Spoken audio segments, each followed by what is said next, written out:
Yes. So stop recording.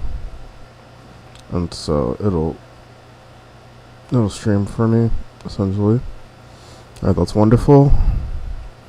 So yeah, I've already started this list with the M2 and Giulia Quadrifoglio GTAM here, and the Fiat 124 Abarth. Maybe I might be one. I don't understand Fiat's naming conventions. The 500. There actually used to be a guy in my neighborhood who had an Abarth, and it had like insane blow-off valves, and like it made like very cool noises. It's not my cup of tea, not my kind of car.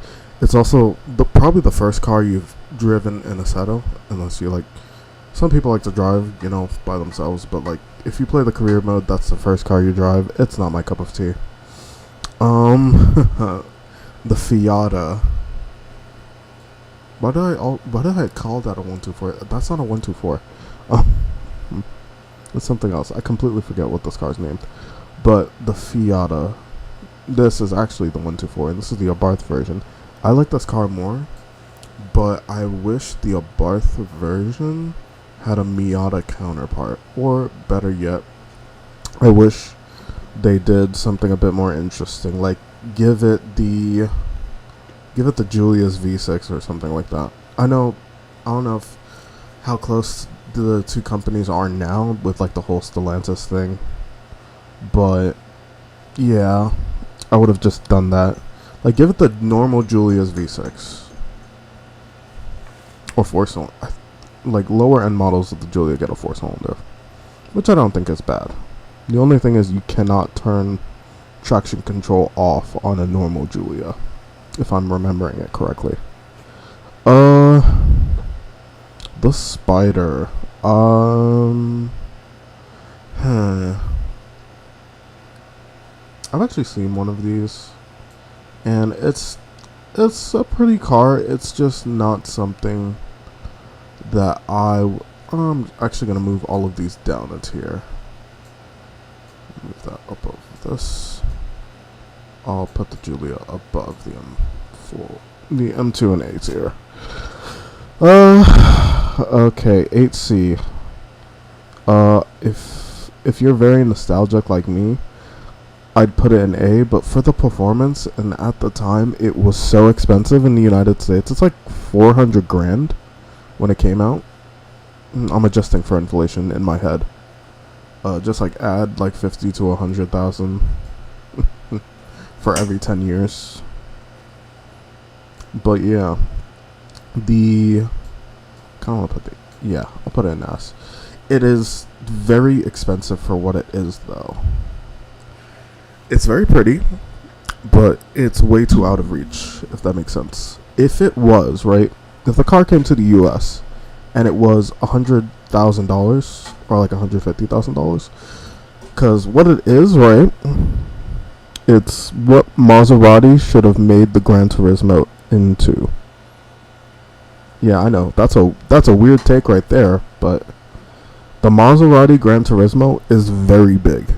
If you've ever seen a Gran Turismo in real life, that's a big boy. I'll tell you what. It's a big old boy.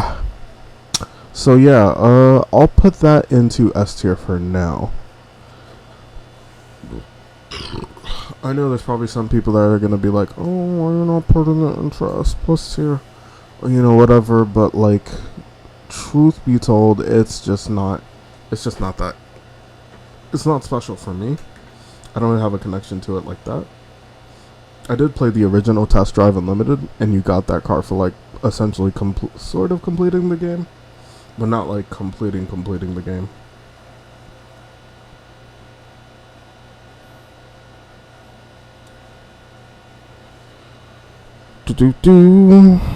Do. Oh, girly pop, you doing it wrong. My girly pop wants to buy a fucking Alienware desktop. 4060, 8 gigs, DDR6. No, girl! No! No!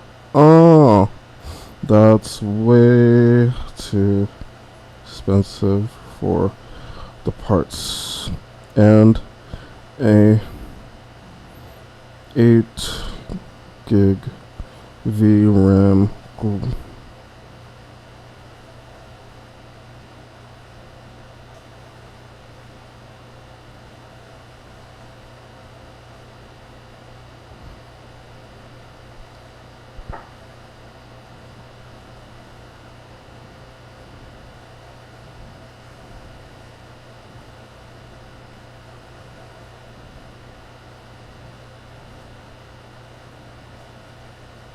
I don't have a top of the line PC, but I think it's good enough. Um,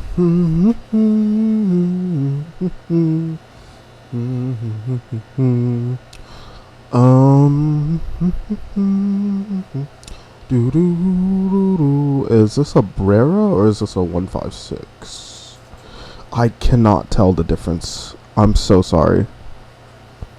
It, like, Alfa Romeos are kind of just there. They exist. But yeah, if this is a Brera, Breras are such beautiful cars. I'll put it behind the M2. Damn, the M2 is kind of hard because it's a good car objectively, and I do like it. It's just that, right? It's a little boring. Even if it's a comp, it's not like the way a BMW is exciting to someone where I live is kind of like the way a Tesla is exciting to a person that likes electric cars, if that makes sense. Like, yeah, it's there, it does cool things, and if you tune it, if you mod it right, you'll go far. And wow, this list was arranged terribly. For the Alfa Romeos, I'm just gonna assume all of them are in quadrifoglios. I like the design of the Brera more than this. I sort of know what this is, but I could be wrong, and I don't. Like, I know of the existence of these cars, and I know the Busso V6 is great. I know some people are gonna say, the VQ or the VR. Yeah, the Busso is the best sounding. Is it the best engine to tune? Probably not. It won't make the most power. Because, trust me, JDM guys, they'll go band for band, and you'll never win. Okay, well, this list is interesting. Next up, the Mito fucking S tier. If you've ever played Assetto Corsa, you know the Mito is a perfect traffic car. It's kind of like the Golf for spicy people. Like, it's the Latina eating hot chip version of a Golf. This is the best way I could describe it for American people.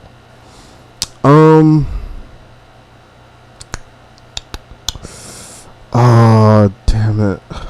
Oh no. Oh, Julia. These came in several different shapes and flavors. This Julia is so pretty. I'm gonna put it in S. I want to make sure this is a Mito, so I know. Because it could also be a... If that is a Mito, I gotta make sure. I gotta check. Assetto Corsa. Come on, Assetto. Don't do me wrong.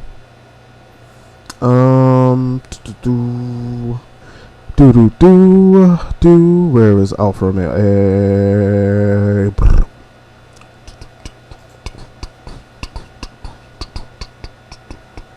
It could be a Mito or a Giulietta. I don't mind either. These cars aren't bad to drive. They just are cars, if that makes sense. I do not know what this is. Oh, I'm so sorry. It's something that Jeremy Clarkson drove. I'll put this at... Oh man, I feel like I gotta knock these cars down a peg, but I really like the Brera.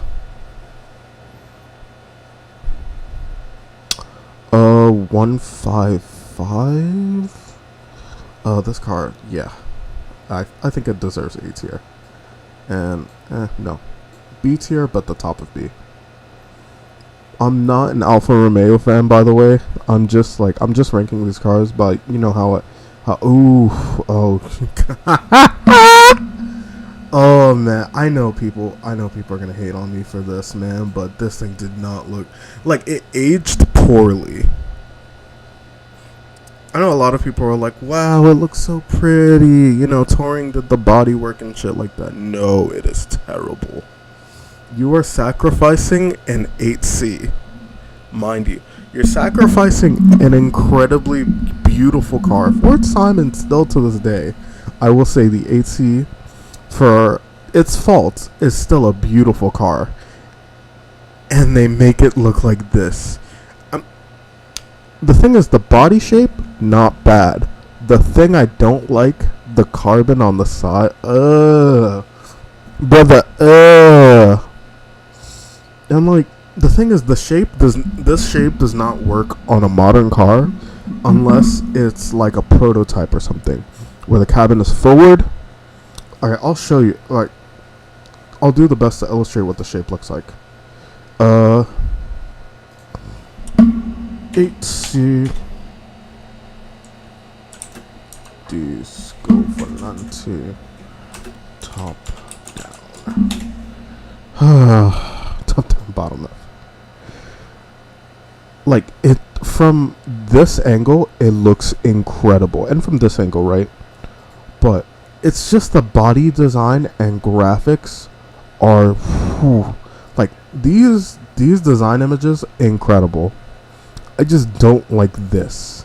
I know it's a feature on the original, you know, the original Disco Volante. I just think it aged not the best. I know some people are gonna say, "Oh, you know, no." Like the original car, pretty. It's not my favorite '60s car though. It is aggressively pretty, but when you bring classic design into the modern day, where all of the graphics for car design are a bit more hard-edged, it just doesn't work. Like, the car is rounded. Why is it getting angular grills? Like, in the original car, super rough. All of these rounded. All of these things rounded. So, you put, like, this chrome graphic that's very hard-edged, mind you, that isn't on the original car, mind you, because this one's an original. It's just, I don't get it. I won't put it in F though.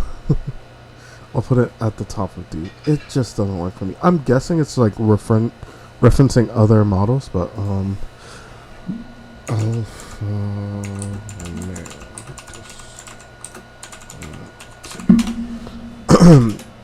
In this car, it's pretty, but it's not my cup of tea, and I don't think it's worth Oh, it did have it. Oh,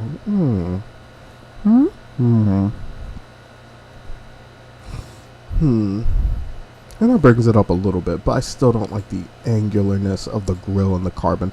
Like, if it was all metal, painted, or better yet, if you just ditch the carbon and let it be like the smooth surface, I think I would have put this into A. But for me, the looks it just doesn't work. I know what this car is. Okay, so I know what a car is, but I can't figure out the names because, you know, there's so many things. Like for me, I know Aston Martin very well. Like, oh my god. But for me, I'll just call it Tupo.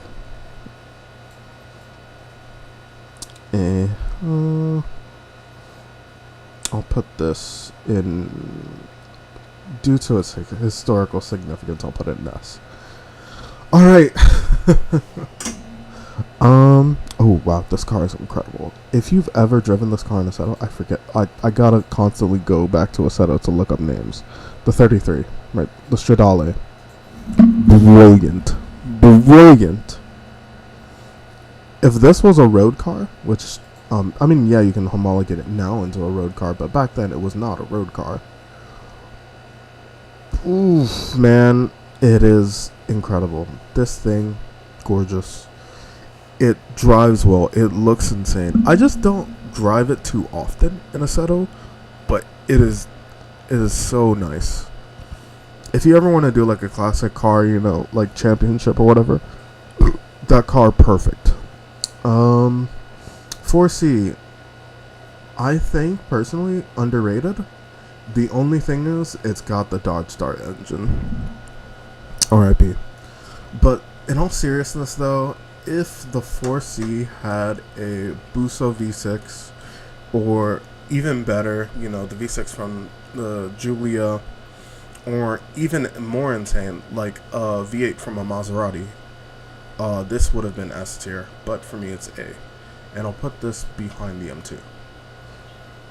It is also in MF Ghost, but that show is shit. Yeah, you heard me. Top. Initial D is better, in my opinion. Actually, yeah, God damn it, I didn't want to do that. Man, this was organized so poorly. But yeah, that's the Alfa Romeos. Alpine, underrated, but I consider them sort of, like they're there. They don't sell Alpines in the U.S. I know it's rough being a European car guy in the U.S. Your only choices are Audi, BMW, Audi, BMW, or whatever the fuck everyone else gives you, or Mercedes. But Mercedes is I consider all three of the German brands to be a bit eh. Okay, so new Alpine there, Alpine 310. How did I know what this car was, but not any of the more recognizable? I'll put the Alpine 310 in C tier, top of C. This kind of looks like a Venturi, but it's not. It is an Alpine. It's like the later version of the 310, or like a better model. But yeah, this I'll put in B. The original Alpine A110. I say original, but there were Alpines before this. This is just like the most recognizable Alpine, which is why you don't see any of the other Alpines on the list. Alright, I'll put this into S tier. This car, very recognizable, won rallies. Actually, I'll put this in S tier as well. And I'll actually move the Disco Volante up to S. Just not my cup of tea. Apollo IE, a car they want to make you think is Italian but is actually German. And the Gumper Apollo. If y'all know me, I do love me my Obscuro supercars, and I'm putting this in S plus. It deserves it. It may not be everyone's cup of tea visually, but I think personally that car fucks. And the Intenza Emozione, I'm gonna put this in S, but behind the Gumper Apollo. I do like the new IE. It's just not my cup of tea. Are there any Paganis on this list? Fuck, that's my favorite brand, if you know me. Unfortunate. Allspark Owl, brother, it's electric. Boogie woogie woogie. You can, undeserving of a tier. It's electric. I'm not an electric car hater, but an electric performance car is kind of dumb, in my opinion. Right? You know what would be perfect for electrification? Vans, right? I'm talking about light vans that you use in a city, or light trucks. That's what electrification should be for. It's not for sports cars, supercars, or like even normal road cars. It's for like fleets. Like electrification should be forced on companies. I'm talking big companies, not like small boutique car manufacturers that only make like a car once every fucking three to 10 fucking business days, and they spend like, or like for Pagani for example, they make like they're planning to make like 99 Utopias for example. That production run is gonna go on for 10 years. So think about it like this: that's nine Paganis a year, if not for like special editions or other stuff like that, and special productions of previous model years, which is insane. Signet based. I'll put this in. I'll put this in A, bottom of A. If you know, you know. But the Signet was built, to keep down Aston Martin's fleet mileage / fuel economy. The thing with Aston Martin is they could have probably just put they could honestly, what they should have done, and I know this sounds dumb, but right, think about it. At the time, partnered up with Ford. What's Ford making? Focus ST. What Aston Martin should have done? Probably use the Ford Focus ST motor or something like that, and then put it in like a small Aston Martin. That would have been wonderful. But Aston Martin, luxury, brand image, appeal. DB4 Zagato. Man, I know some of these cars and other cars draw blanks. I do like there's some like based cars as well in here. DB4 Zagato. I consider Aston Martin to be one of my favorite brands. Did the DB4 do well in races? Probably not, because this was just when Ferrari were cooking up the 250, when the DB4 and then the DB5 came out. But yeah, before Ferrari was cooking, it was Aston Martin that was absolutely blazing Ferrari. Like Aston Martin used to be them, and before Aston it was Bentley, and before Bentley it was Bugatti, and then they had a little feud. I'm still mad at the Tourbillon's name. It should be fucking Chassage. But that's another car opinion for another time. If you know, Bugatti's naming convention, named after people who actually raced Bugattis, and there's plenty of people who did. They could have named it after a woman who literally this is so based, but like there's a story apparently of a woman who used to race Bugattis in like the fucking 30s, and that's just some cool shit, Like Tourbillon, you can buy a Tourbillon watch for like $100. Come on, do better, Bugatti. DB5. I think James Bond really hyped this car up, but I still think it's an okay car. I like the look of the DB5 over the DB6. But the DB6, in my opinion, is the better of the two cars. DB7. In the 90s, great looking car. I think it suffers the same thing with the Jag XK and the XJ of the same time period, where it's like it's too similar to its co-partnering car, but at the same time, it's definitely not bad. It's aged quite well, but I like the car after this. I don't know. But yeah, this is a DB7. There was a car like just after this, or if not, it might have been this car. It might have been something else. Platform. I'm just looking for DB6. Yeah, that was the DB6, the DB7, and now the DB9. But yeah, I think it was a DB7. It was like a later DB7 that really looked good. The only thing, I'm gonna look for DB7. There is one car Platform related XK8. Yeah, it's this car, but it looks slightly different. Oh, was there a DBS version of the DB7?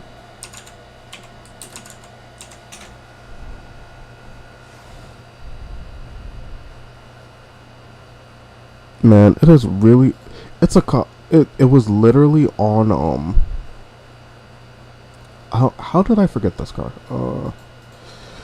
Okay. Car track.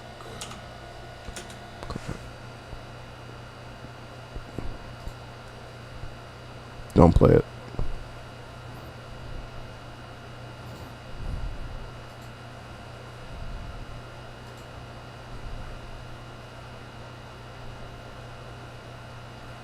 Yeah, V12 Vanquish. There we go.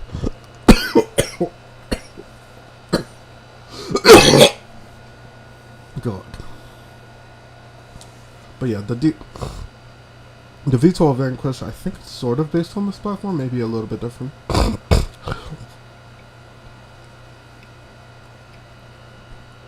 Ian Collum is goated. I'm just saying he's goated. But yeah, the DBS, and by extension the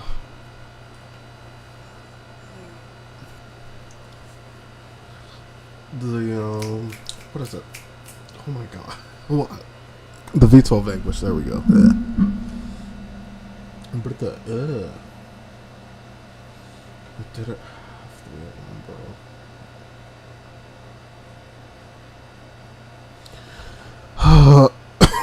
Oh god.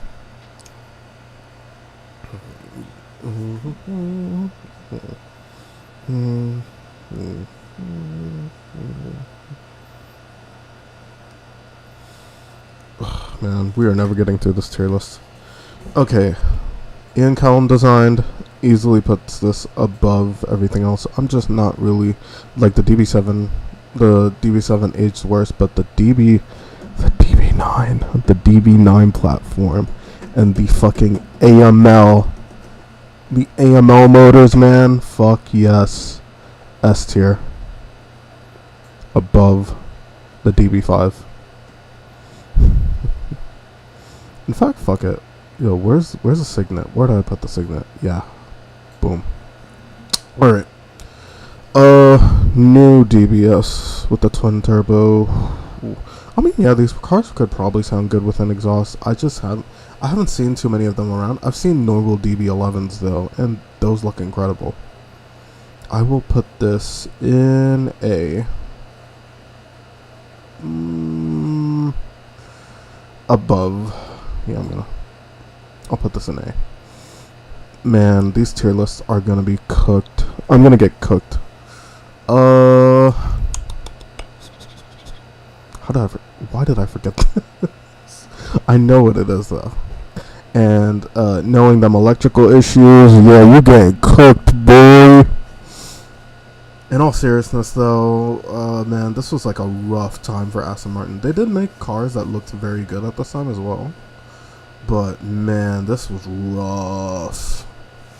You think BMW like now is a problem, man? Oof, man. Man, Aston Martin from like the 60s to like the 90s were going through it. They did make some incredible cars though. Like the V cars were nice. But knowing the significance of this car, I'll put this above the Disco Volante, actually, yeah. Valhalla. I haven't seen a few of these. I have seen the Valkyrie. I used to, like, for me, cars that rev high and don't make a lot of torque aren't my thing, right? So, in normal driving conditions, right, you're never using all of the RPM range. I know, of course, these cars are probably going to be in someone's garage or on a track or something. Or they'll probably keep it at like a track, you know, one of their buddy zones or whatever. You know, you just, like, hey, dude, can you, like, prep the track for me? I'm going to be doing a few laps in my fucking Valkyrie AMR or some shit like that. But in my opinion, it's like cars that are way too out of reach and cars that are not usable on the road are kind of for me. But I will give this car its merits and its plaudits. I think it's an S, and I'll actually move these two up into S. I haven't really seen a car that's like actually bad, like ironic, like not ironically bad, or like a car that you see way too much. Oh my god! But I haven't seen an unironically terrible car yet. Actually, yeah. Oh man, I hate the way this looks. I'm gonna get cooked for this, but I like the pre facelift new Vantage, and I love even more than this. The fucking two, yo. I.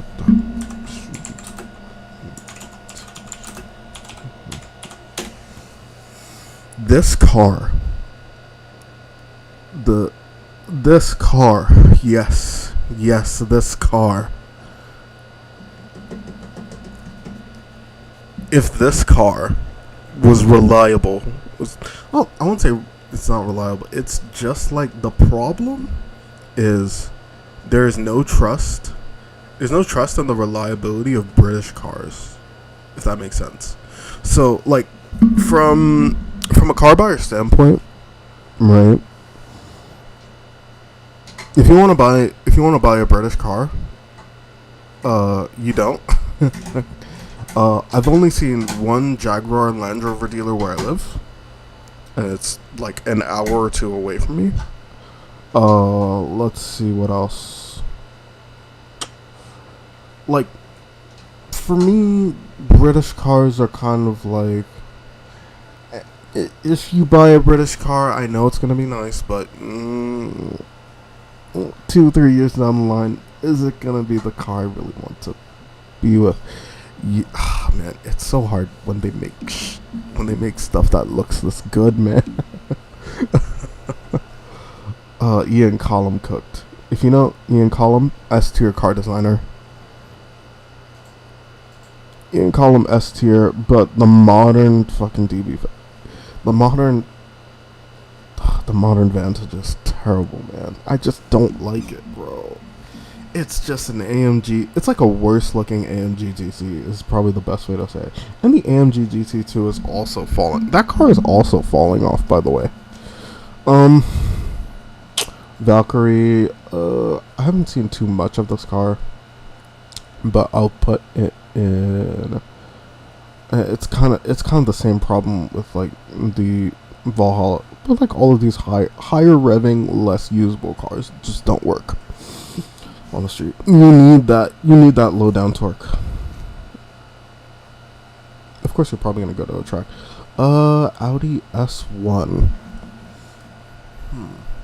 We didn't get this in the States. Like literally all of the cars, except for maybe this. We did get the Quattro Coupe, but that's a later model.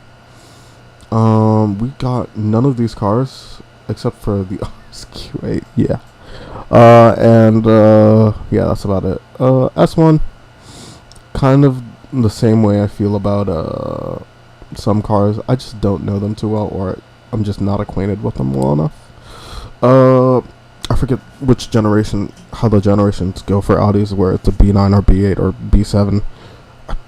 Who cares? RS4, maintenance wise, not great, but my heart says S, my body says A, and my brain says B, but actually I'll put it above the Alpine.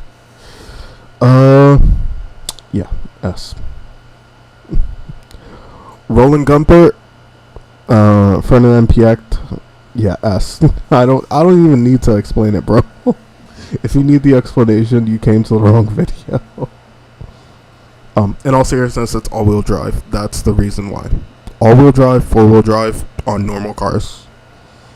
If that guy didn't exist, you would all be stuck in the snow, or worse, you'd be stuck with front-wheel drive everything for the most part, because that's the most efficient way to build a car. To build like an economy car. Yeah, no drivetrain, none of that stuff. All you need is 2-liter 4-cylinder engine. which 2 liter 4-cylinder turbo is the most annoying car thing on the planet. Why was this not with the Aston Martins? Come on, who made this list? Who let them cook? This is a normal DB9, and I'll say it's still pretty. In my opinion, more pretty than the 8C. And it was also cheaper too, mind you. It was cheaper, bigger, you could fit more people into it. Not that you want to fit people into the back seats of one of these, but you can fit more groceries on the inside. What more do you want? Big Aston Martin. Big ass. That's all one needs. Audi 100 is what this would probably be called. I don't know if because there might be different model designations and shit, but the Audi 100 Coupe. Yes, this thing is such a good looking car. It's above. Yeah, there we go. Perfect. Man, there's no cars in Ian. You're seeing my opinion on cars right as we speak. But yeah, Austin like girl F tier, man. I don't know how anyone can like that. Auto Bianchi or Abarth Auto Bianchi. This is kind of like an advanced version of a Fiat 500. I think these are a little cool, but you just don't see them. So D for me. Pause. Ooh, fuel efficient safety box. This car I would say is up there. We just didn't get it in the States. But if you know about this car, it's like incredibly fuel efficient and also very safe. It's very forward thinking car at the time. And this was made in like the 2000s, like early 2000s, late 90s, I want to say. Alright, so I see the first generation as well. Why? Yo, this list is so horribly organized. Oh my god. You know what? I'm gonna just go by what I see and where it belongs. Yeah, Bentley blower, top of S. Above the DB9. Alright.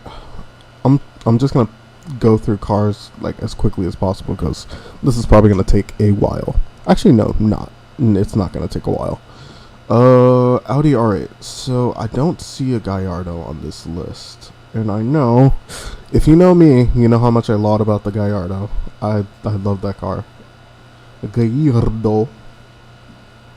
This car is probably gonna be top of S, just because it is the Gallardo platform. And I think personally, actually no, not top of S because the original is here. So I'm actually just gonna put this in the middle of A. Above this. I don't like the new, like the refresh Audi R8 is not that good looking, but the original Audi R8, oh man, yo, if in real life I ever had the opportunity and the money to afford an Audi R8, not buy an Audi R8, afford an Audi R8. That's the big difference. Big difference in speech there. I would totally do it without a heartbeat. Because Audi R8's still for some reason cheaper than Gallardo's. The thing is, the Gallardo speaks more to me, even though I have seen Audi R8s and I do love them. They're the same car minus a few things. You know, body wise, they're a little bit different, and you know, engine wise, they're also a little bit different. And Lamborghini tended to be the more aggressive when it came to that platform. I mean, yes, you got a few like Audi special editions, but in general honesty, the Superleggera like soloed anything that Audi ever built. Oh, Arnage! It's an Arnage! Yes! Fucking A tier, yes. I can't believe I my car knowledge is so weird. So I'll know some cars, and then some cars I'll completely blank on. Yeah, if you know me, I love big coupes, comfortable cars. Even though I'm not the biggest dude, but yeah, bigger coupes are incredible. If you've ever seen like an E-Class coupe or like an S-Class coupe, for example, those cars really harken back to a time of excess. You know, when the car was, you know, more than just, when the car was a statement, you know, like basically what I want from Bentley is instead of building the Continental GT, they just take take the flying spur, not the extended wheelbase version, just a normal flying spur, and make it a 2-door. That's all you want, bro. You don't have to do, like, for me, I was never really a Continental GT fan. I know some people never like the Continental GT, but for me, I just wasn't a fan of it. Like, you know, you have all these other pretty cool cars, for example. Like, the DB9 is everything good about big coupes, and the Continental GT is everything wrong. The Continental GT is an example of modern excess from the proletariat. Oh god, I'm going in on the fucking one stock. If you know, you know. If you're a New Yorker and you know who this is, this car's going into yeah, one stock is a one stock F30, you know, built Audi TT, makes like 1,000 horsepower, you know, casually. He also built a M240 with like 1,500 horsepower. I would estimate it crashed, but you know, he was cooking. Bro was cooking, and I can't lie. Bro was cooking. He was cooking, and that car cooks, bro. I do not tell a lie. Oh, that's another Alpha. I forgot. Like, Alphas just, I don't know. Interesting. Anything that I see that I want to put somewhere, or I'll just continue normally. Oh, what is this? Is this? It's not a Model T because it's actually colored. Pause. It's actually colored as a crazy bar. Is that an Austin? I want to say. I don't know, man. My problem with these tiers is that the pictures are always so small, so you can't really tell. But this is also an Alpha, and I'll put this right where the Brera. No, not right where the Brera is. Somewhere similar. God. But yeah, the modern performance SUV took over the spot where the big luxury coupe should be, and I hate that. I hate it. It's the travesty of modern cars. I mean, yeah, this sort of does now have the Continental GT sort of takes what, you know, the Flying Spur was, but the Flying Spur is, in my opinion, what the Continental GT should have been. Just like a 2-door shorter Flying Spur, in my opinion. But yeah, Austin, I do not know about this car, unfortunately. It's probably very historically significant, but I'll just put this in C. BAC mono. It has what I like to call the track car penalty. And actually, now thinking about it, yeah. In my opinion, track cars, I mean, cars in general should be useful as like cars too. They shouldn't be like solo use sort of things. They should be like varied in their use. But you know, if you are going to do like a solo use kind of car where it's like good at only one thing, the thing with the BAC mono is it's just like same with the Caparo T1, but I think the Caparo T1 suffers even worse with this. It's just not usable. Like, for example, you can homologate something like you can totally homologate something like a Valkyrie or like a Vulcan, for example. You can go to Lazante, say, give them like a tray full of money and tell them, hey, I want to drive this on the street. Do whatever it takes. Don't cut into my hood, because there is one example of a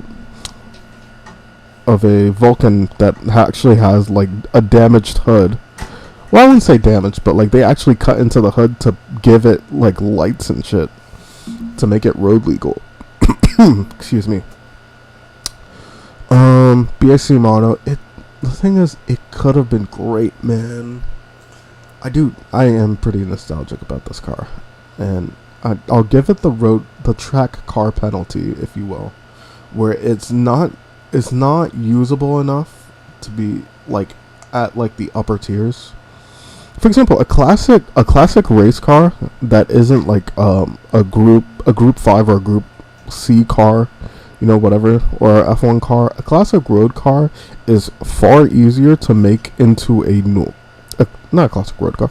Classic race car is easier to make into a classic normal road car than a modern road car. Modern race car is to make into a modern road car, if that makes sense. But yeah, the track car penalty. It, and I also feel the same way about track toys, or like these are track toys, but like track toys that you make into road cars. Yeah, it's not like homologating where you take like a race car that has some success and you have to like make units for. That's cool. When it's just like a road car that you want to make it a little bit more sporty and then call it a track day toy, it's not my cup of tea. But if you can homologate something and make it work, that's cool. But when it doesn't work, it's not cool. That's the best way to describe it. Like Valkyrie, track day car penalty, yes. And I'll give this a double bump, and I'll put this into middle of S. The reason why I'm putting this into middle of S rather than these track day toys. Well, actually, this is actually a normal, more road usable version of this. This has the problem of being not available in America. Anytime, same with this, but a bit less so. But like, the hugest penalty when it comes to stuff like this is not being available in America. Caparo T1, oof, man, fuck. This car is so cool, but it's a track day toy. You gotta give it the track day penalty. But yeah, Audi TT, if you know, it's S. If it's a TTRS with the Daza, S. I know it's like, this is just what I would sort of put my road cars into. Yeah, I'll also put. Is this? Wait, don't tell me they put 2 DB9s. I may be blind, but I'll just put this right next to the other DB9. Boom. That might actually be a DB. That might actually be a Vantage V12. Okay. I'll put this below where I put the Continental GT. Not the Continental GT, the Flying Spur. BMW 2 Series. If it's the rear-wheel drive one, that's a fucking undeserving of a tier. You want to know why? We didn't get one in the States. Dun, dun, dun. So, in all seriousness, though, I'll put it in B. Or, like, top of B. It's a cool car, but we just didn't get... Like, any car that we don't get in the States, I feel a little bit of ire towards. Like, for example, like, it should be very easy to homologate a car for the States. It is not that hard, car manufacturers. Oh my god. Man, I am not feeling it. Today is one of those days. I'm having fun, though.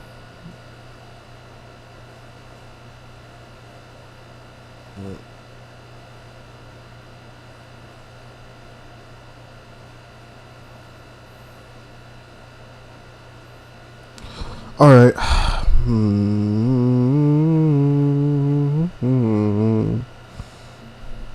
Man, I have to go to a fucking dentist tomorrow. That shit is so annoying, son. Just schedule that shit later.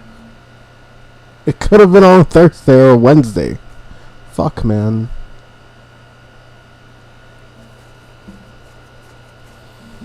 So annoying, son.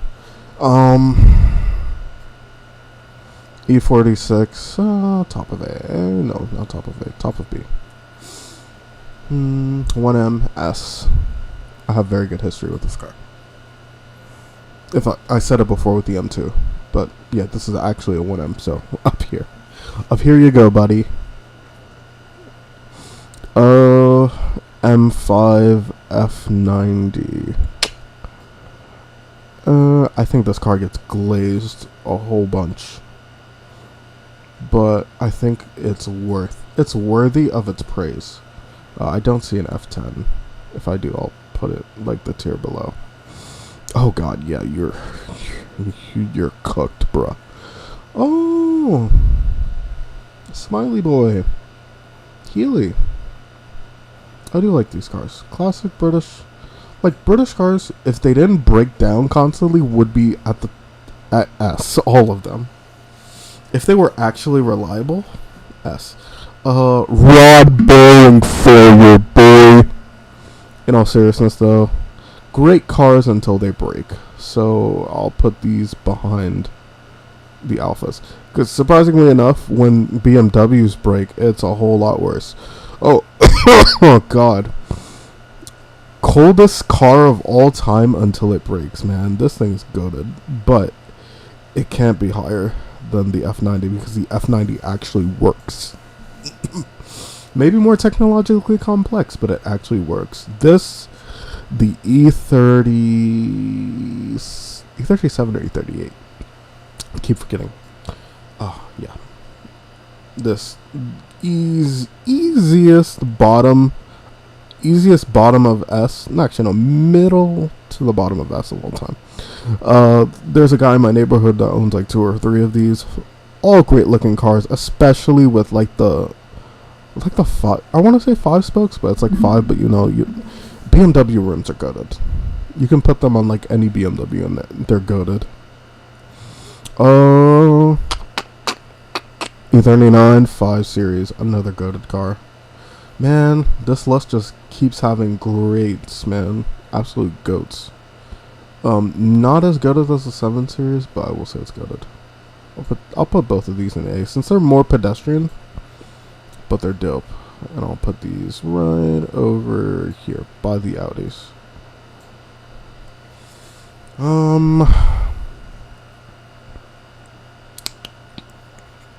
Yep, F.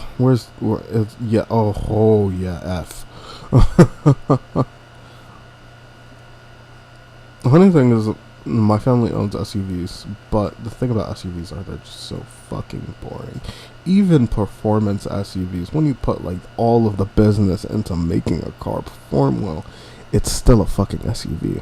Also, why was this not with the other Fiats? Come on, bro. I'll put this above the 500, but we didn't get this in the States, so it goes below the 500. Oink oink, 503 looking ass, garnish looking ass, motherfucking BMW.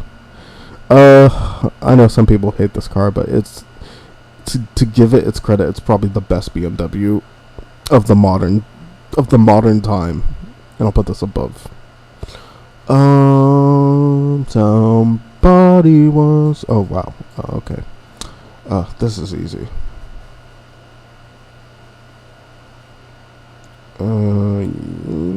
Yeah. There we go.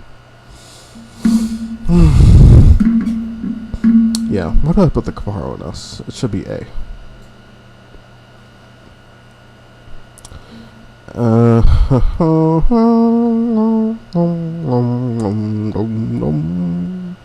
I know some people will say, no, this Vantage sounds better than the AMG GT. The thing is, you can put an exhaust on the AMG GT and you have a better looking, better sounding car. It's crazy. Honestly, underrated, the new NSX. Can't believe the old NSX wasn't on this list, but I'll put this at the top of, near the top of A, because I think this car really deserves some credit. And it's basically, before, so you had the Holy Trinity, right? 918, LaFerrari, P1. Then this car came out. And everyone shitted on it because, oh, it's a Honda, it's supposed to be simple, like, right? Let me tell you this for the one time. I don't want to be that guy, but the original Honda NSX was made by a fucking supercomputer. How's that simple? You know what? I'll do it like this, right? An S660 is more simple than the original Honda NSX. Get fucked. Actually, The S2000 is a more simple car than the NSX. At me, bitch ass. I hate Honda Glazers so much. Like, old Honda Glazers are the worst, bro. Anyways, Cadillac V's. This is the 3rd gen CTS V. I think it's okay. The underrated car in this generation of V would be the A TSV, which sold less than like a few thousand units in the U.S. mind you, an American car. Crazy underrated, and I think it deserves to be above the E90. Yes, the E90 is the best driving M3 for some people, right? Rod bearing failure. That's all I gotta say. When the rods go out, you're cooked. For the S65, the fucking S85, all them bitch ass motors, man. Fucking G Power ain't gonna save you. When them rods go out, you cooked, bro. That's a solid 50 grand for an engine. Actually, no, it's probably less. Honestly, probably less. But still, yeah, just too expensive. DB11. I like the way the DB11 looks. I know a lot of people don't like it, but I like the way it looks. It's sort of, I want to, if I could merge two and put them in the same spot, that's what I would do, but I'll put this right here. Okay, excuse me, oh my god, what the fuck? I'm so sorry. Lotus 7, Caterham 7. Oh, yeah. This is the only track car that's sort of useful in real life. It's not completely useful, but it's useful enough that it makes sense. So I'll put this in top of B. Yeah. 55 Chevy. Well, it's not really some people just call it the 55 Chevy, but it's just a Chevy sedan. In wagon form, like Nomad form, brilliant, S tier. In standard sedan or coupe form, it knocks it down a tier, but I don't think this car is that bad. And plus, you see like tons of customized versions of these all the time at Barrett Jackson and stuff like that. They're getting a bit too expensive, which is why I'm going to put them in C tier. Like, you used to be able to buy a 55 Chevy for like pennies on the dollar. Like 10 grand bought you an exquisite version of this car like 10-15 years ago. Anything that I don't like here?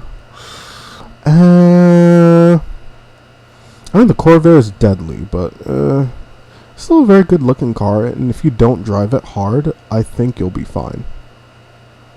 If you don't put it into like any crazy driving situations. I think this was at the time where like GM was actually cooking, bro. They were really cooking. People hate on these cars a bit too much. They are still classics, so I'll put them in E tier. This and the Gremlin. But I like the way this car looks way more than the fucking Pacer. The Gremlin's actually cool, so I'll put this. I'll put this right here. Boom. C8 Corvette. Man, why don't we get more generations of Corvette on this list? I'll do a few lists for this, actually. I don't want to be that guy, but I'll do a few lists. M8. Ugh, fucking missed opportunity. Fuck, man. What a missed opportunity this car was. It looks like a Mustang. Some people do say it does look like a Mustang from the side a little bit. But, and I say this with a huge but, big cheeks. Absolute stuckums, right? Absolute big ass butt. I like the way this car looks. I think it's alright. Is it the best big coupe? I think the S-Class coupe is goated. Too bad it's not on this list. I would have put it at the top of S plus tier, whatever the fuck it's called. Yeah, S plus. Yep, there we go. Perfect. Right? So, my problem with the M8 and, like, the M8 Grand Coupe, shit like that, like the four-door coupe shit, I don't get it. Just, right. If you're making a four-door car, make it so that tall people can fit in the back. Don't slope the roof down That's some stupid shit. Alright, oh fuck, man. I don't want that. My neighbor has one of. My neighbor has an S5, and oh man, fucking missed opportunity. Holy shit. Oh my god. It frustrates me, man, this car. I do have it. Do I have one on Assetto? I think I did. It's here somewhere. Audi. Where is it? S3, RS3. Yeah, there we go. RS5. What a disappointing car, man. All you gotta see is, look at that horsepower and torque graph. Terrible. And the weight, horrendous. That bitch fat. And the worst kind of fat, too. Crazy. I love me my BBW, so love y'all. But in all seriousness, though, man, what a disappointing car. I remember when it came out, and the C63 still had a V8. This is how long ago. You want to know how long ago this was? And how I know there's only like one or two where I live. This car flopped. It was a failure. The RS5 of this generation is potentially the worst performance car of its generation. And I used to go at bat for cars like these because, you know, companies had to downsize. They had to do shit in order to make these cars work. Because you can't nowadays you can't really. Oh my god. You know, fuck it. Alright. I'll just take it off. I don't need it. I don't need you. Be gone with the thunderclap.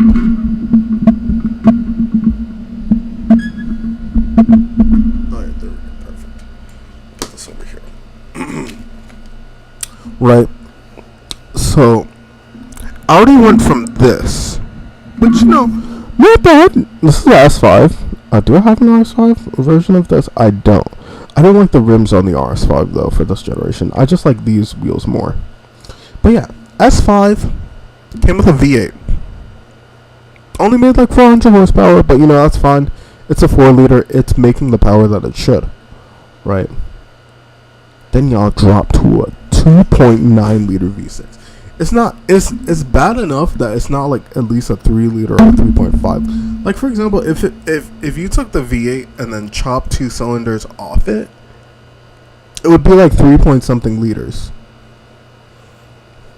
Because the older Audi motors were 4.2s.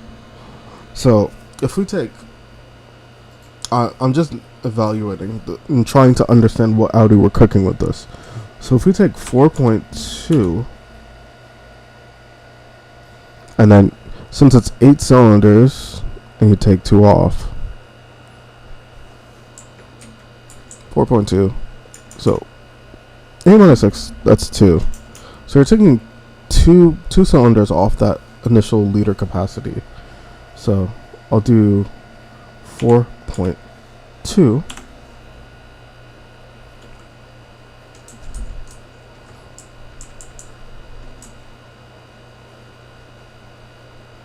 divided by, man, I'm not cooking with my math, bro.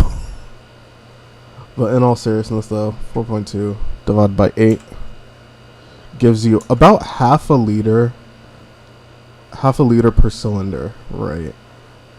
And now, right, if you take multiply this by 2, and then subtract that from the original 4.2 minus 0.5. Shit. No. Yep, there we go. 3.1 liters. Why is it 2.9? Where'd the extra, like, a couple fucking milliliters of displacement go? Because that's a big difference. You could have just chopped it up to, like, it's technically a 3-liter V6. But, like, why? Man, missed potential. Especially when this car came with a V8. They should have just gave this car the V8 and then just not turbocharged it. I don't understand Audi, man. Audi are fucking cooked. Yeah. Speaking of Audi was good at this generation. I'll just say it. S tier. I don't even need to explain. I love the Gallardo. I love the R8. Electric, so boom. The thing is, I don't hate electric cars. The Panamera Cross Turismo, goated car. I like that car. The normal, not the the Taycan Cross Turismo. There we go.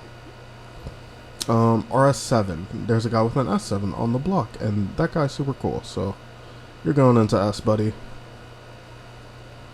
Meet your old your old rival from the past. New BMW M8 is gonna go into top of A. I'll put the Camaro a little bit further down. I just don't like unusable cars. Corvette. Oh man, this car is fucking brilliant. I'm not glazing the C8, but the C7, while being an amazing car, just cannot compare. For all the faults that the C8 does have, though, the C7 does. For me, the C7 is much more an American car, but what the C8 lacks in that, it more than makes up for in the sheer no fucks giving capacity. In a day and age where Audi is fucking deleting 8 cylinders off their whole like lineup and shit, and BMW is going suit, Corvette said, "Well, I'll be damned, boy. Well, I ought to give you some licks at Le Mans." And then they dropped this, but they also didn't do too well at Le Mans. Typical Corvette racing moment. Sometimes it may be good, sometimes it may be shit. So yeah, C8. This is ESX, but I do like the original C8 as well. I'll put this in middle of A, above the Garnish and Bavarian monstrosities, and the fucking Auto Union.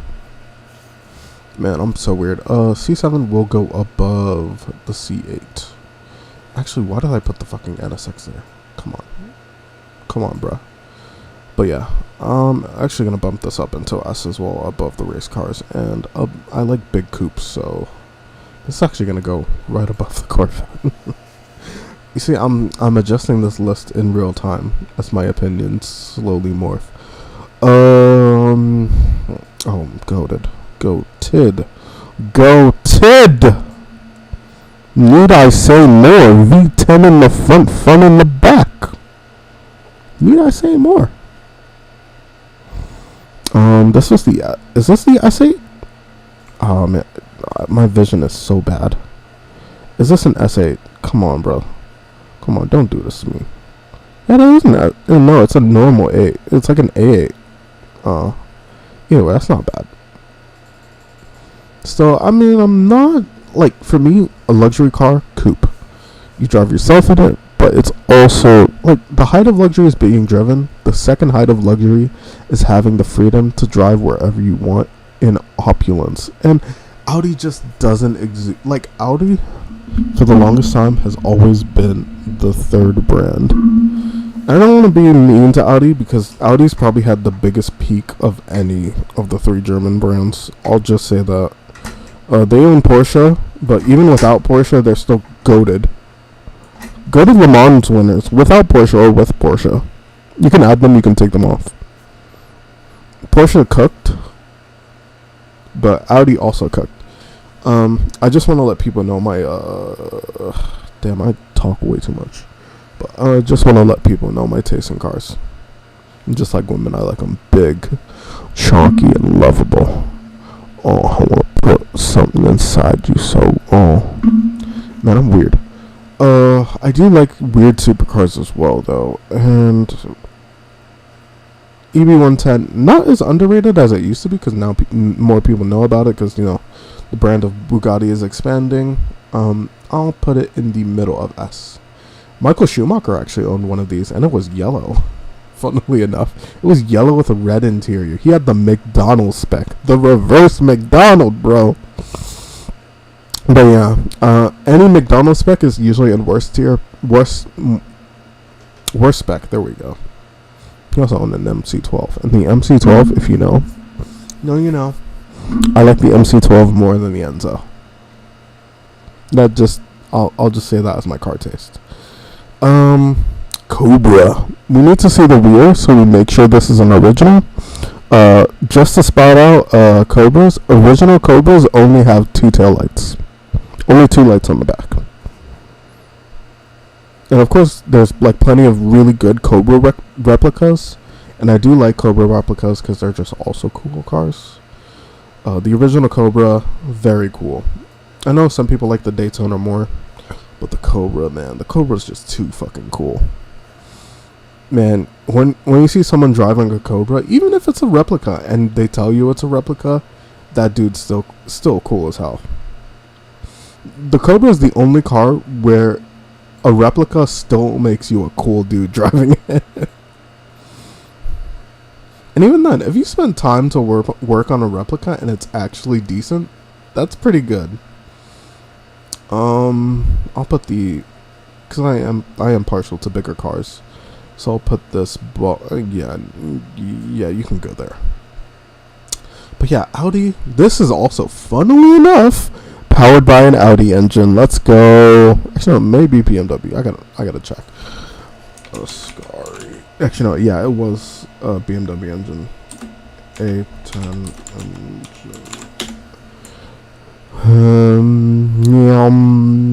Yeah, BMW S62. Boom. Yeah, Audi not cooking these past few years. I mean, the RS6 cooked. We should have got the RS6 20 years ago when it came out. We can get the Veyron, but not the RS6. I don't get it. Never got that shit. This is an RS6, I think. Oh my god, I'm fucking blind. Yeah, we're just gonna sneak that into middle of S. Man, my S tier is bloated, but yeah, below you. Pause. But yeah, I'm gonna sneak these Aston Martins and this Bentley into S as well.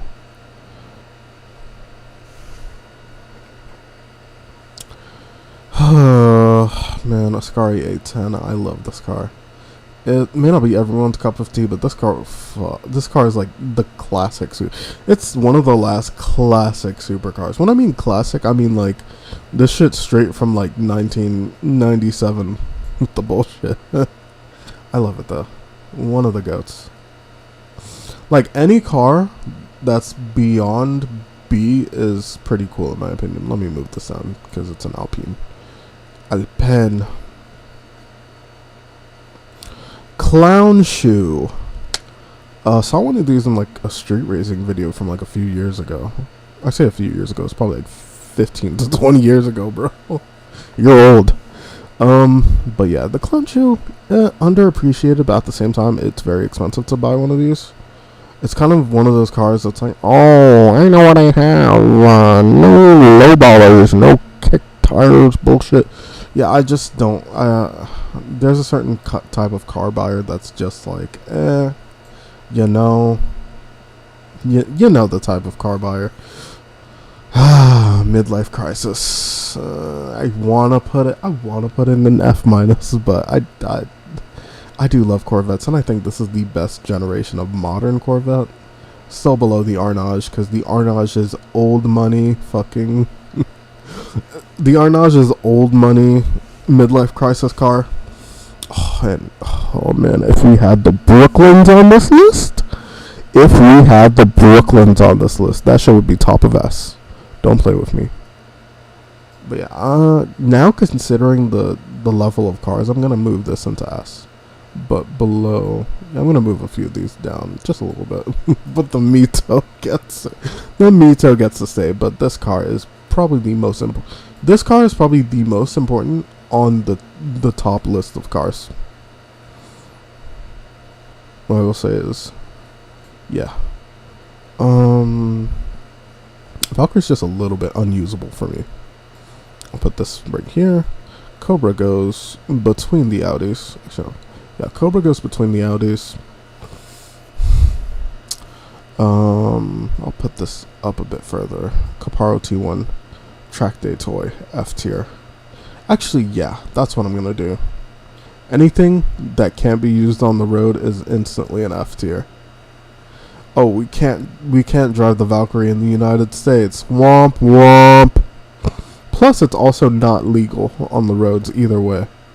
I mean, it is legal over there, but not over here. Like, you wouldn't be able to homologate it for the roads, which is so stupid, son. One of the most stupid things I've ever seen a company do. Same with the AMG one. Anytime I see an AMG one on a tier list, now I'm gonna put it in that. I'm gonna put it in the worst tier. Bugatti. I mean, these cars did forsake the original brand's aesthetic and ideal, which was maximum opulence, lightest weight. And these cars are heavy. They thick. They juicy. But I will say, man, these cars aged brilliantly. I know a lot of people don't like the way the Veyron styled or the Chiron or, the fucking Devo. I don't see a few cars that I want to put on this list as well, but here's what I'll do. I'll put this as the highest post-Gumper Audi.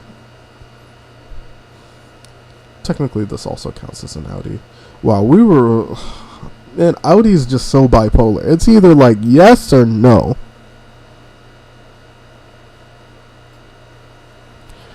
Oh man, Chiron. I want to put it at the top of that. Oh no, I lost it. I lost the car. I lost my Chiron. But yeah, Chiron, very cool car. It is the height of opulence. I'm gonna put it at the top of S. Cars I truly love and truly appreciate going to S plus. Cars I think are amazing. Actually, no, why did I put no? Go get back up here.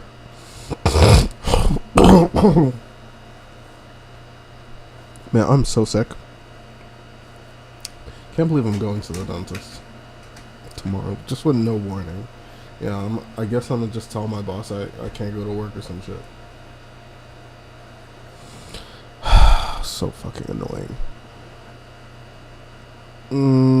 Devo, a bit. Yeah, I'll put this in the middle, right behind the NSX. Hallelujah, Jesus, miracle, motherfucker. Yep, y'all know me. Overpriced, but still a good car. And I'll actually put these into S plus. Well, yeah, essentially, yeah. That's what I'm gonna do. I do love Aston Martin. But sometimes, man, the less road usable a car is, the worse it becomes, in my opinion. And yeah, that's my car tier list. Holy fuck. Yeah, no cars in the F tier, sadly. But yeah, there are cars that I truly appreciate and love, and there are cars that I love but I don't appreciate. And there are cars I think are really cool but I can't appreciate or love. And there's cars that I think are just cool, and cars that I think that are just okay. Cars that I know about but I'm not really too clued on. The fucking Austin Allegro and whatever the fuck's in this tier. I mean, this tier is for cars that I just can't get behind. But yeah, if there's another one, I'll do that as well. How much time do I have? I don't have a lot of time on this planet. Yo, 1 hour 18? Ow. Okay, yeah, let's do a car brand tier list. And that's not a lot of brands. So this is going to be like a speed round, I suppose. F11.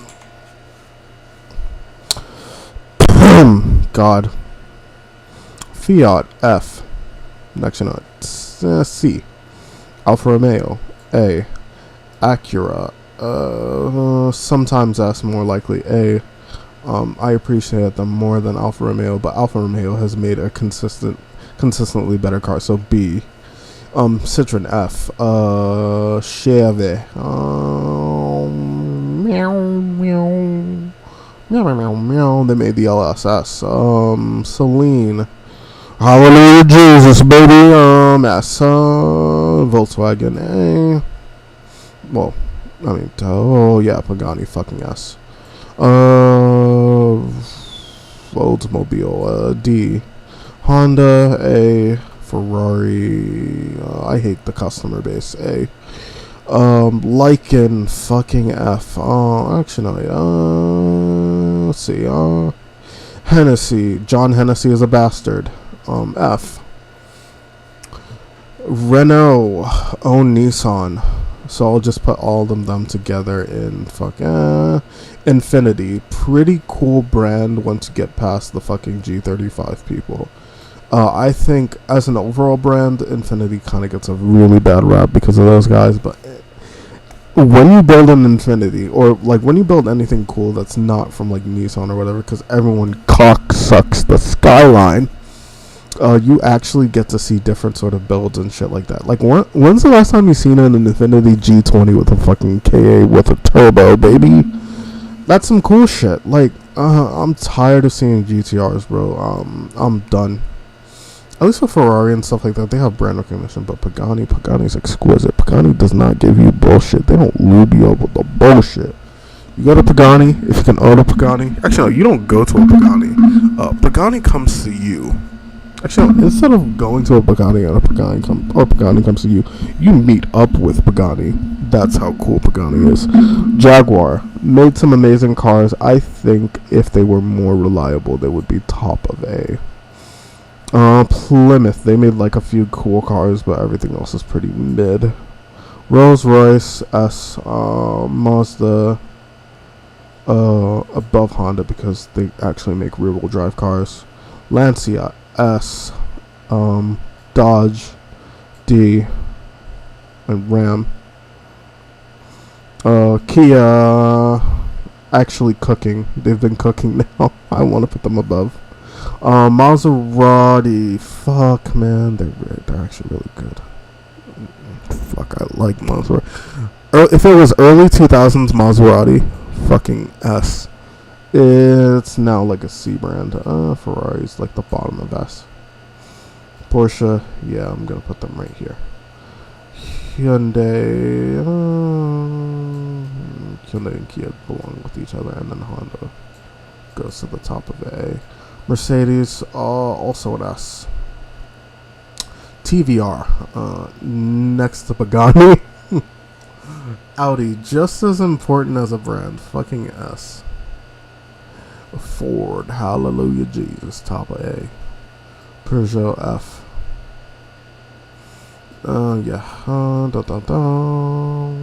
Yeah. Lexus belongs here. Yeah.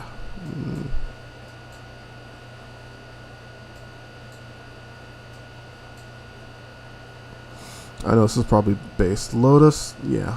There's nothing. BAC, also us. I'm gonna guarantee you nobody knows any of these car brands for the most part. BMW, they made the Focke-Wulf 190. Fuck yeah. Above Tigers. Get fucked. Get fucked, Mercedes. Actually, no, both of you go here. Mercury, fucking F. Gives me brain cancer. GMC F. Jeep, D for dick, because they're gay. Volvo, yeah, you know why. Fuck, man, Buick, F. Shelby, above Celine, fuck yeah. Tesla, C. Wait, what? Okay, Lotus Caterham, yeah, there we go. No, behind Lotus, because Caterham's done some good, but yeah, there we go. Yeah, boom, right there. Bugatti, I think they underrated but overrated. I know some people are probably gonna rate this list pretty badly, but Mini R53, that puts it in C. What's up? What is this? I'm so cooked.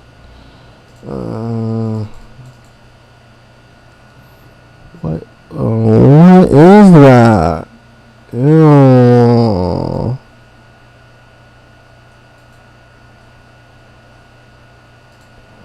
What is that? Okay, man. I think I'm cooked, bro. I don't know. I couldn't tell what that logo was. Car brand with lion logo.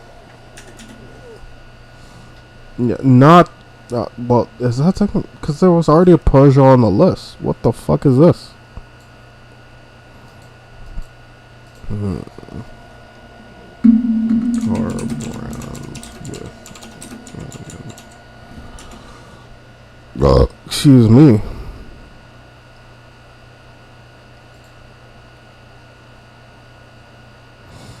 I do remember Proton. How the fuck do I remember Proton and not whatever this? Oh, is it just like another Proton fucking brand? Maybe I'm fucking tripping. What is that?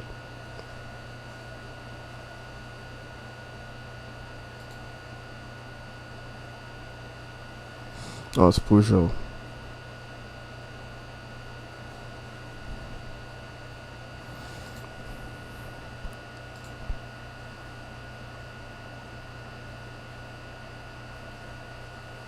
Oh, it's Holden. What the fuck? How did I not know that? What the fuck? God, Holden. They're just fucking GM with extra sauce. But I do extra sauce. Extra sauce. Yeah, F. Nissan, fucking middle of B. Maserati, when they were cooking, they were bottom of S. No, think about it there yet. Yeah.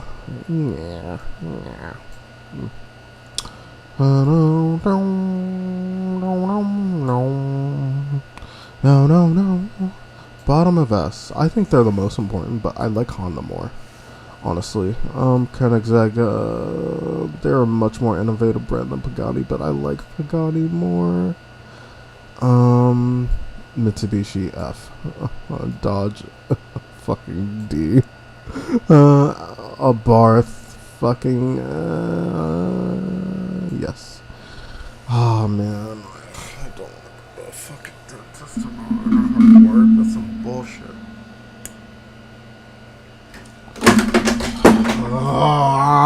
Fuck.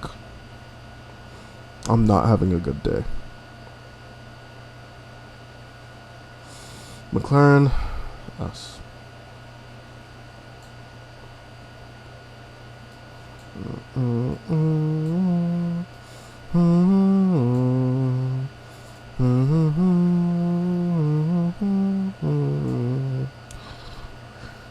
Dun dun dun dun dun dun dun. Had gasket failure. Bottom bottom. Dum da do do do do do do do do do do do do do.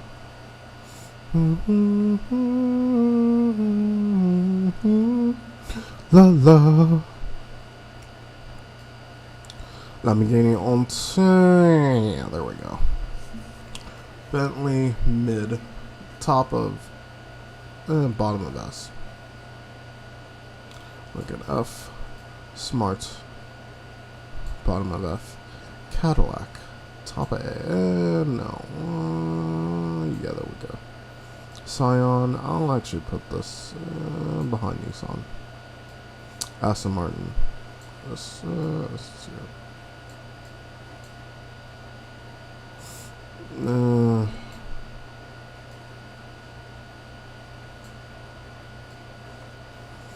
Yeah, how cooked am I, chat?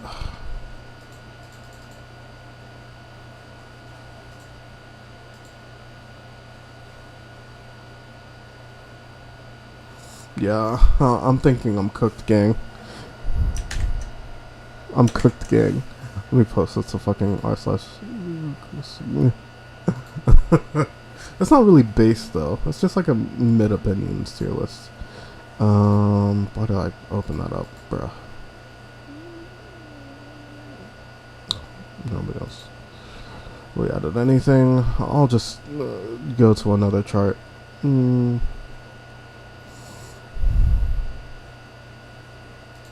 Cars and racing.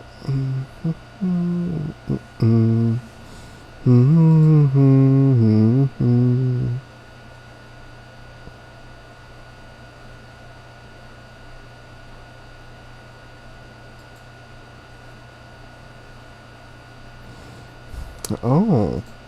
Oh, so you're gonna see my F1 opinions then.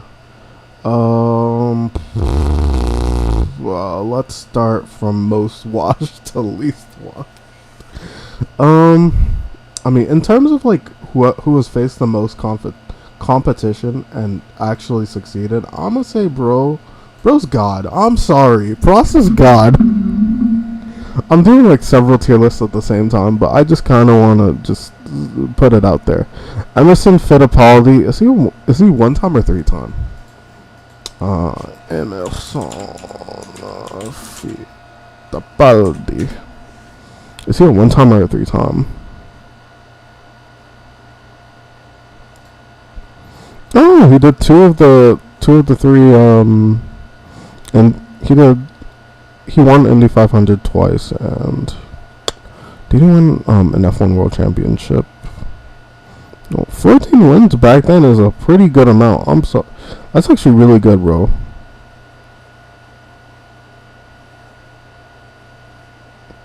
Damn, 1980. Holy shit, his career was 10 years. God damn. 1989, and then when's the last time he won? Yo, he was racing for a minute. God damn. Goated, bro. Goated.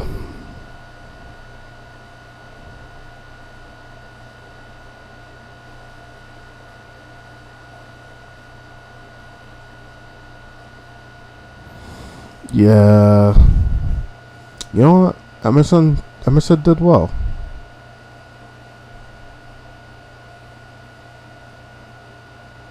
Oh, so he's a three-time champion. No, two-time or three-time. I don't know. Probably. I can't read, bro. So I'm gonna put him in great. I think at the time, if you're a champion, especially a multiple-time world champion, you're good. James Hunt, like as a person, my favorite F1 driver.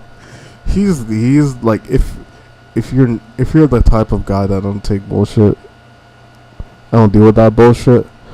I think he's based, but I like McLaren drivers. One timer, good old Nigel. I think he's good.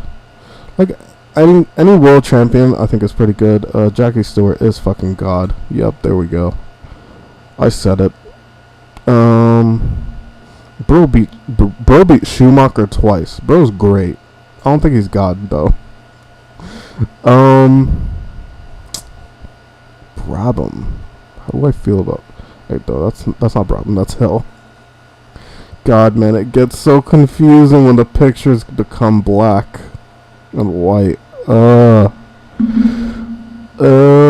Rosberg, fucking good, but the thing is with Rosberg, I don't know.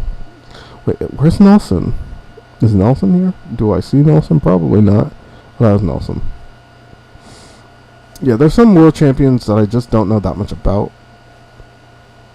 honestly, but I'll put him in great. I don't like him, but he's alright. Where is that? Okay, I think that's Jim Clark. If that's Jim Clark, yeah.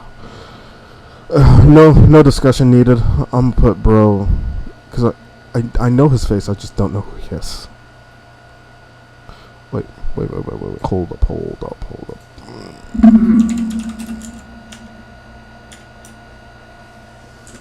That's Jack Brabham. So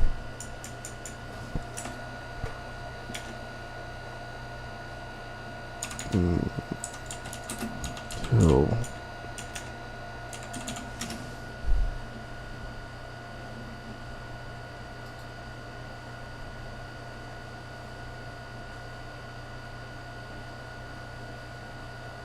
Graham Hill. There we go. How did I forget? Bro, I'm so cooked. Oh. Yeah. Graham Hill. Up there. I'm going to put him up there when I can. Brabham. Goated. One in his own car. That's some king shit right there. Lewis Hamilton. I think he's actually... I'm going to say... To win for so long is pretty admirable. Even though for a lot of it you didn't have that much competition. But the thing is, right? The thing is with Lewis, right? He did have at least a decent competition. Is Max in here as well, or I do not see Max. Wow, I'll add him.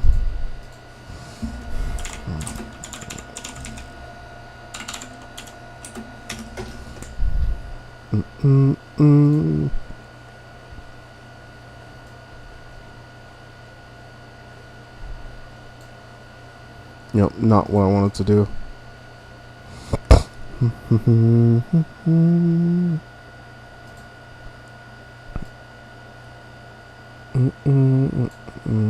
No, yeah. Why does it do that? I just want to embed his picture. Choose and fall.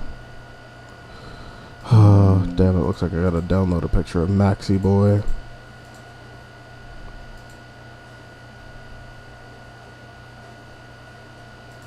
I'll just download this. Not the fucking link, the image, my nigga.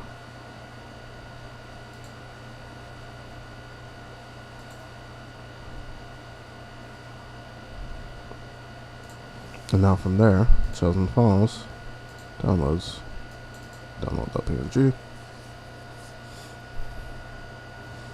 I'm gonna put Bro into great. I think he's gonna go on to absolutely incredible things if the regs stay the way they are. Beyond that, let's see who else.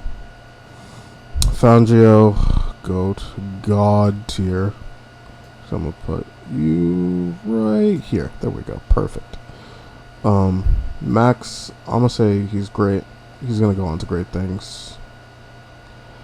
Fernando Alonso. Anyone who's like beaten a very good world champion is gonna be a bit higher on this list. I think Fernando is still. I think Max has done more, but the thing is, Max just doesn't have competition. Whereas Fernando, he had, even before then, he had like. Didn't. Who was his competition besides? Well, obviously Kimi Räikkönen. Where the fuck's Kimi? Kimi, good. Kimi stop of good.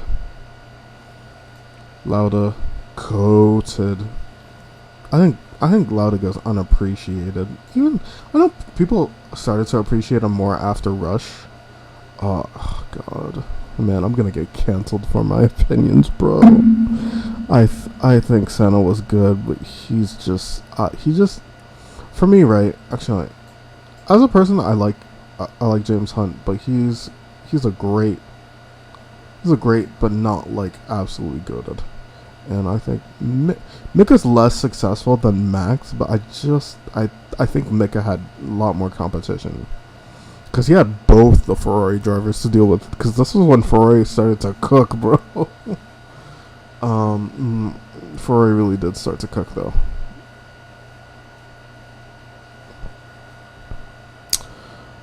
God, some of these are gonna blank out of my mind. Rent would have won the championship. He already won the championship miles by, which is still admirable. I think if Rent stayed with Lotus until like the 71 and 72, I think Bro would have been a great. He's already still pretty good, but I'll put him in great above above Fittipaldi. Yeah, no, Fittipaldi's more successful, but I just like Hunt more, which is kind of as hard, man. It's really hard. It's really hard, man. Okay, so some of these champions do sort of like evade my mind. Also, where the fuck is Bro? Is that Jacques Villeneuve? What the fuck? What? That's like the worst pick of him ever. What the fuck? Man, I think he's actually really good. I think he's good. Damon Hill, I love the guy, but like, yeah, he's good. He's good. Maybe a little meh. Yeah, you go into meh. He's good. I'm trying to rack my brain to figure out who this is, because I feel like I know who it is, but I don't. I know who you are, and oh boy, you are cooked. No, Chris Heyman wasn't a champion. Okay, so there's like a few champions that just like pass by my head, and I just don't get it. Rosberg. Ooh, yeah. Yeah, behind Senna's above you, because I think Senna's a bit. As much as I like Lewis, I think Senna still got it. But as a champion, I think Prost is probably Prost at his peak is probably the greatest driver in this list. I'm just gonna until I put Schumacher somewhere here, but I think personally, like Prost absolutely destroyed Nicky when he was teammates with him. I'm just saying, and Nicky was already a 2-time world champion by that happening. I mean, man, there's some world champions I just don't know a lot about. Like, Gefa Bertal Scari. Is this a Scari? Oh. I think that might be him. Yeah, that is him. I mean, I will say he is goated for winning the first, but he is only a 2-time world champion, but I do give him that respect. I think I'm gonna put him at the top of great.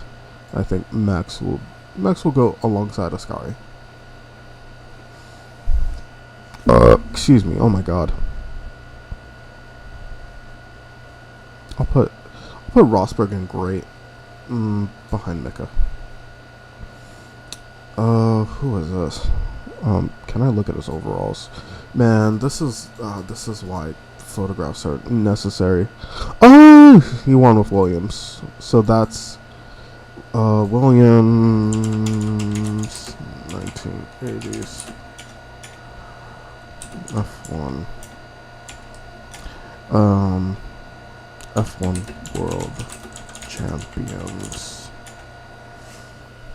Oh, man, I saw it's like the 70s and 80s just go out of my head, except for like the really big guys. List drivers.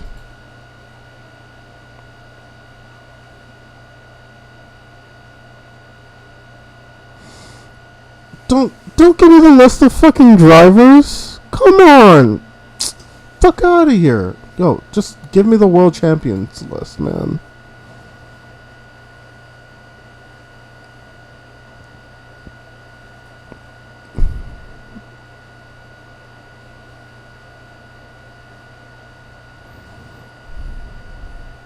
Giuseppe Farina. That does not. Let me look him up.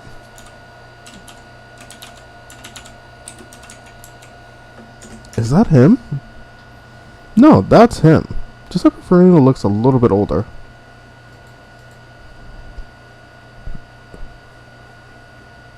Giuseppe Antonio Farina.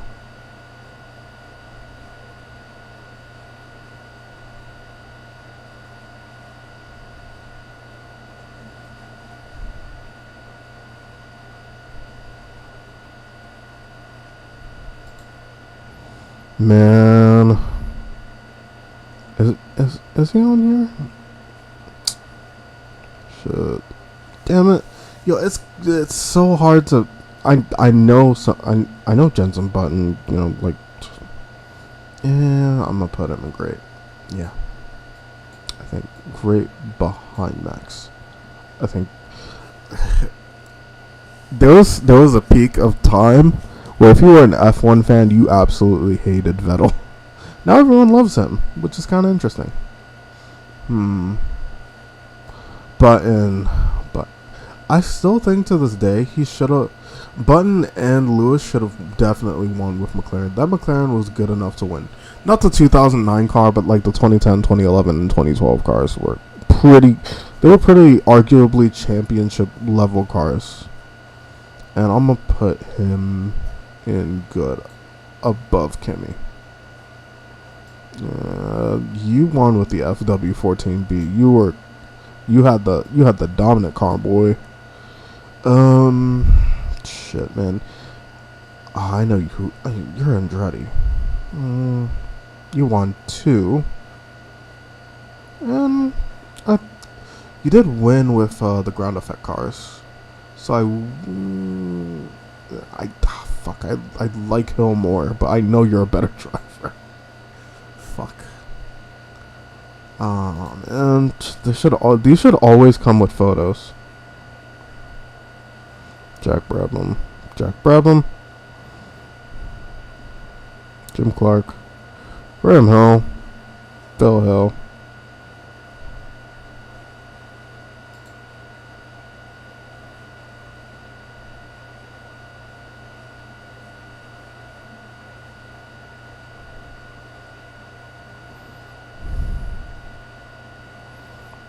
Do we have an old picture of him? Because I would really like to have an old picture of him.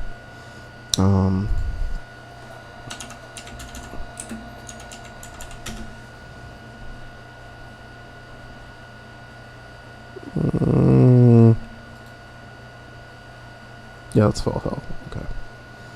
I think Phil Hill's... Yeah, he won 1960 and 1961 with Ferrari. I think he's good. Above you 3. God, man. It's hard figuring out these people. It's so difficult.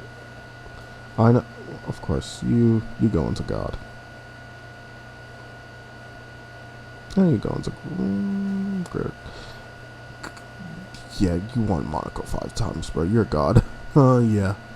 Schumi. Fuck. This is so hard. Yeah, I think now with Lewis winning 104, I think, yeah, that's probably just how it's gonna go. Because the difference between Schumi...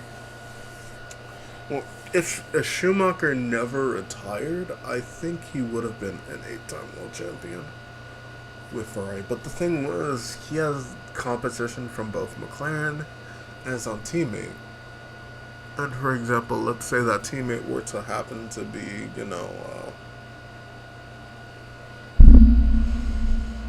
let's say for example, Lewis joins with McLaren, and then you're dealing with Alonso and Lewis and your teammate. If it's Massa, or quite possibly Barrichello, because I feel like he probably might have kept Barrichello on.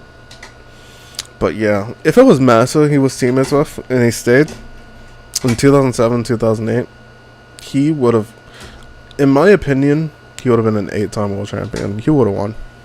Or at least if he didn't win, he would have been close and split the McLarens. None of these drivers I think are shit. Oh man. God damn it. Search images with Google. Oh, I got a fucking...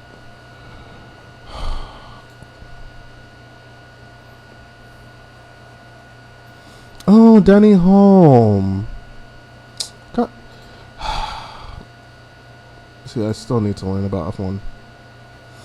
Like, I recognize names, but not faces. Denny Holm. When did he win? Denny Holm.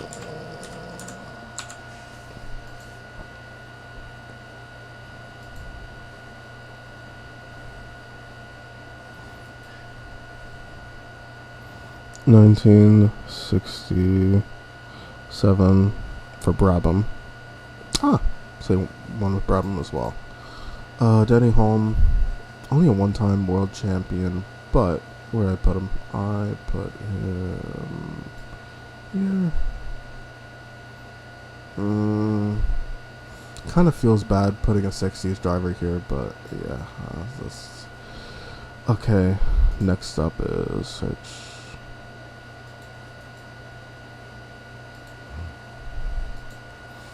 How did I do that shit? Search. I kind of want to look for that search tool because that shit was actually kind of useful. What the fuck?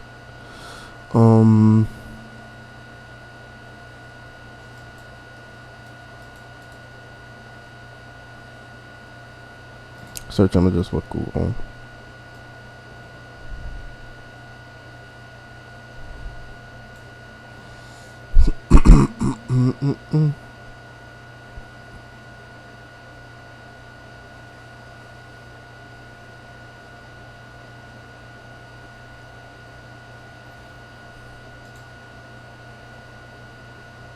Julie Scheckter. How? Oh my god, I need to learn more about F1 apparently. Scheckter. I gotta look you up more.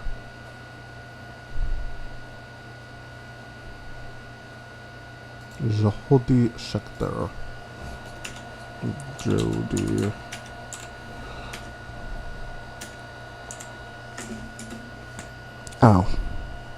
Ferrari driver. 72 to 80. Not a long career. McLaren, Toro Wolf, and then Ferrari. So, decent car, mid. I mean, Toro was actually racing. Oh, the 3-wheel car. That's when he drove for Toro. And then Wolf. Wolf was okay.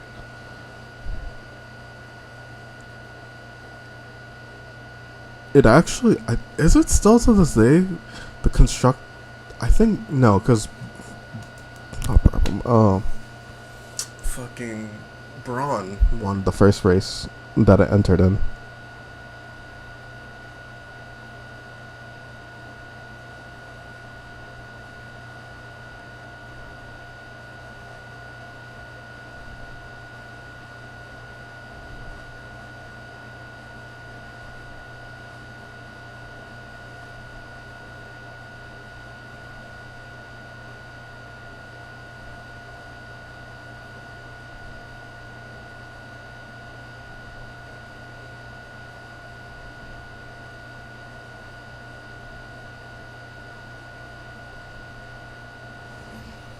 Oh, that's kind of sad. Oh.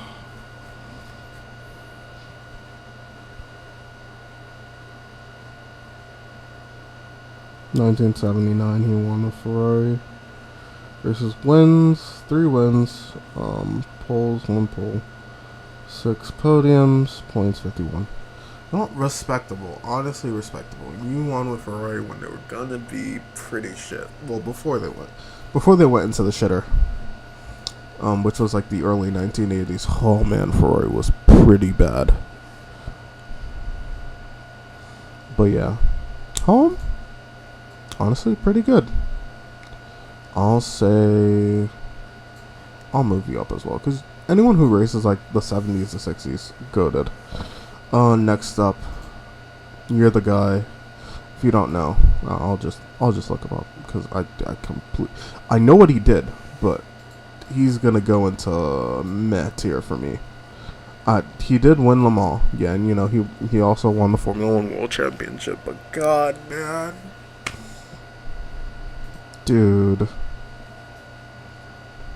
search images with Google. He had a pretty ironic death as well. If you know. Mike Hawthorne, yeah, mid. Next up, you. Who are you? Switch images with Google.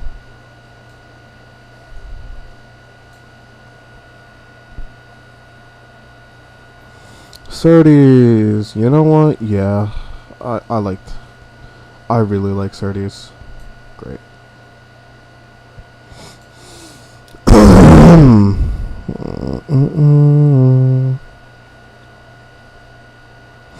He had a pretty tragic life, man. John Norman Surtees, one of the GOATs.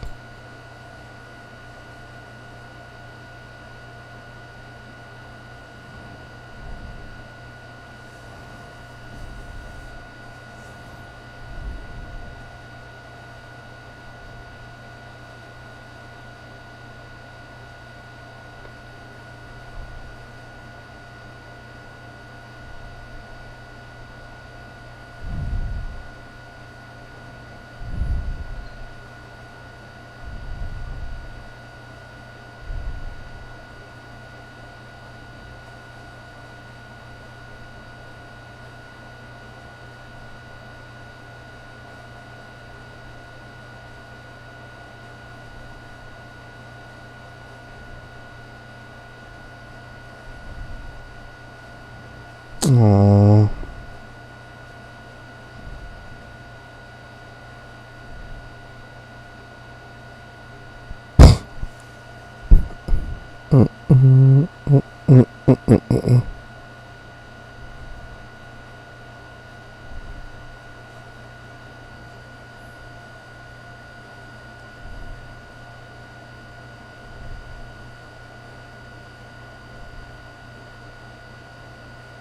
What a G.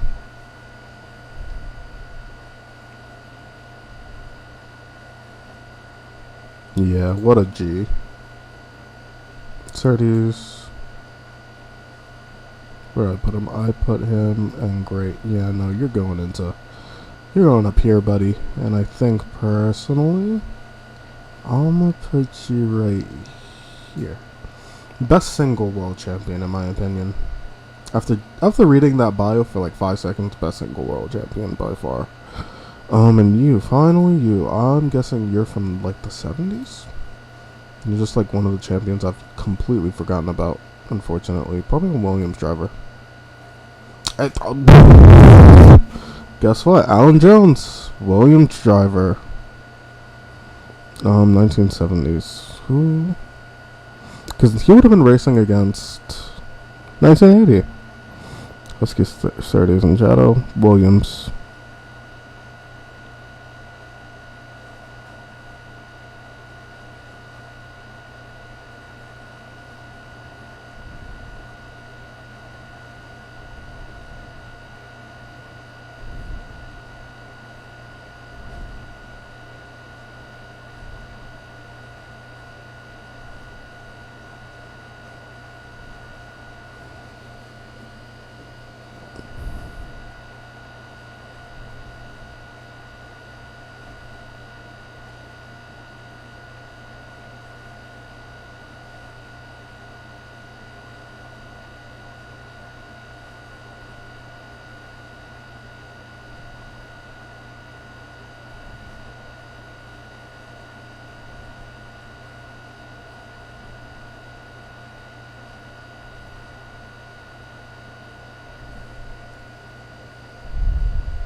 Fair enough. What a G.